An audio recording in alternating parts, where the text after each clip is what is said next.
bo'ladi. Assalomu alaykum doda. Salomat.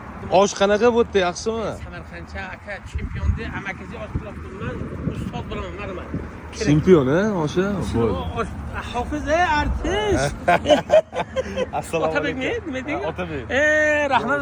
Sonlaringiz yaxshimi? Tanidimda Shu rahmat. podpischiklarimizga O'zing bitta duo yaxshimi? qilib qo'ying podpischilarimiz. Ilohim men Xudoy mehribon, senga aynalay. Bu Otabekjonning hurmatlaridan butun artistlar, Komijon akamdan Xudo rahmat qilib. Allanam duo xayr qilsin, Ma'murjon Uzoqov omin desinlar. Ilohim. Bular kelajak bizga o'xshab saqolda qo'yib hojibo bo'lib, Ilohim. shu duo qilganlarga Xudo rahmat qilsin deb tillarni shini qilib Allohu akbar. Hozir kirib bitta osh yeb, agar o'g'lim boqasini aytamiz. Ja qiyomat siz buni borku. rahmat. Bir boshqacha chiqibdi. Buni yegandan keyin nima bo'ladi endi buni kuchini qilib ishlatamiz. Endi buni Xudo xolasa ko'rdim, barbab pad ajaldek ko'rdim deysiz.